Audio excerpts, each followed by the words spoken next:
a bowl of mountains in the South Jeolla province, Gwangju is an arty and fashion-conscious city where people are known for doing things their own way. That spirit applies to the Gwangju Uprising of May 1980, a push for democracy that was brutally suppressed by the military and remains intertwined with the city's culture. Since 1995, Gwangju has staged a biennale on even years in the autumn, pushing the city into the gaze of the international art world.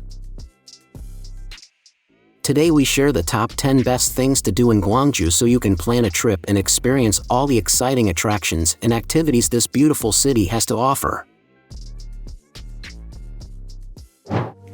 Starting with number 10, Gwangju National Museum. In a suitably magnificent building, the Gwangju National Museum looks like a traditional palace and sits at the top of a grand stairway.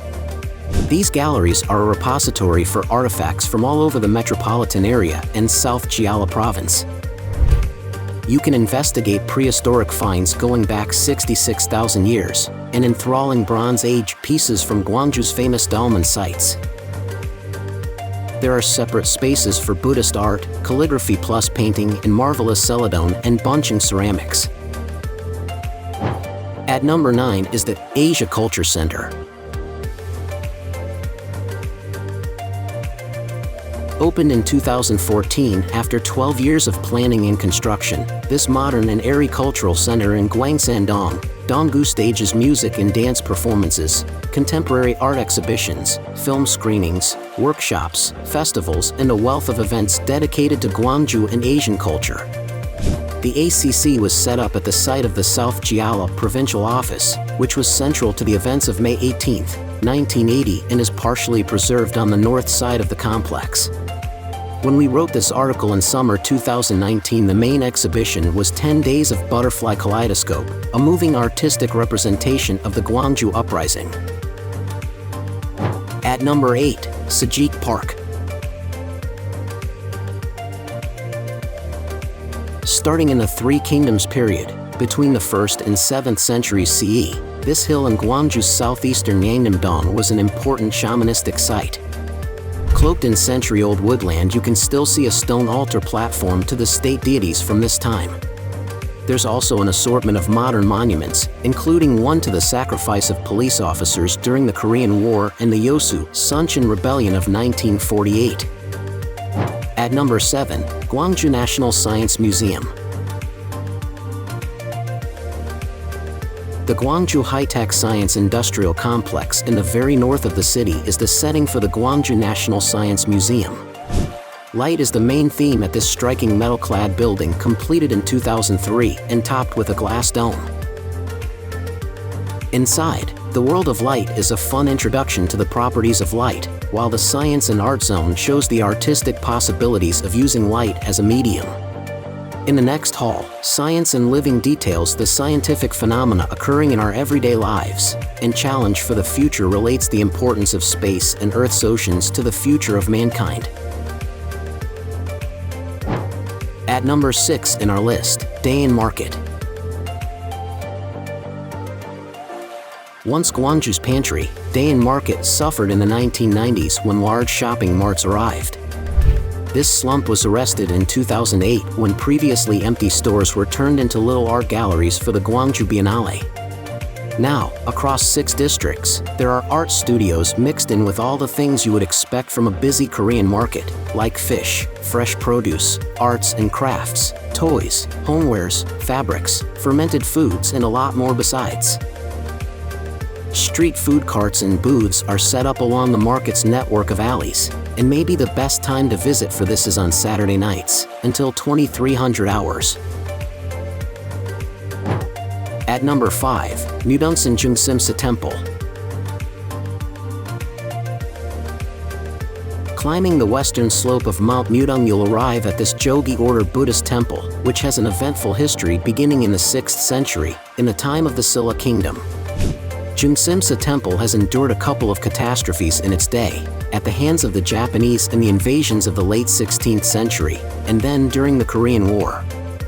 Restoration work in the 1970s returned the complex to its previous design, as set out by 3 17th century monks, Da Guang, Sukgyang, and Shujang. At number 4, Gwangju Lake Eco Park. A 30-minute bus ride, 187 or 188, from downtown, Gwangju Lake is in a beautiful mountainous crucible north of Mount Mudeung. The Eco Park is on marshy ground to the lake's southeastern shore and has a long and well-maintained boardwalk over the wetland and open water. There are inviting grassy areas, wooden observation platforms for bird spotting and trails leading past 400-year-old willows. You'll also find a couple of places to pick up food by the entrance and a learning center detailing the lake's ecology.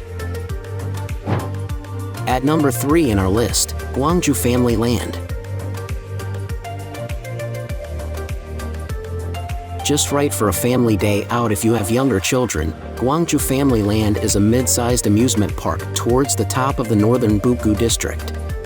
In 290 acres, fringed by wooded hills and looking over a lake, the park offers a handful of rides and attractions like a Ferris wheel, carousels, a swinging Viking ship and pool area with slides.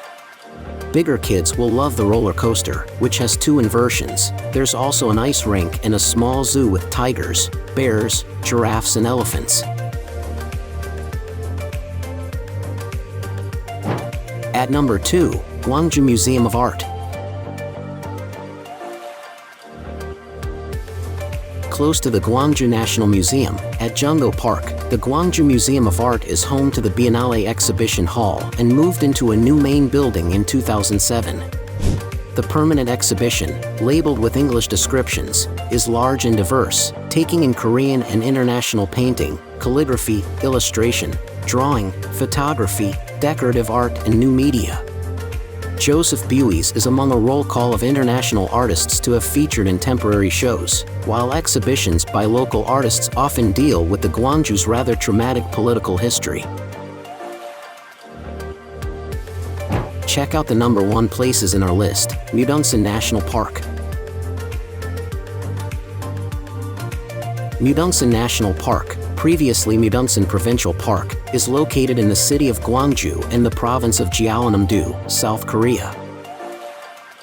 The park was designated a provincial park on May 22, 1972 and was upgraded to national park status in 2012, making it South Korea's 21st national park. The park has an area of 75.45 square kilometers, 18,600 acres, and is named after the 1,187 m tall Mudeungsan. Now it's time to hear from you. What's your favorite things to do in Gwangju? Is there something we missed? Let us know in the comments section below, and don't forget to give this video a like and subscribe to Greenable if you haven't already. Click the bell icon to stay updated on all our latest content.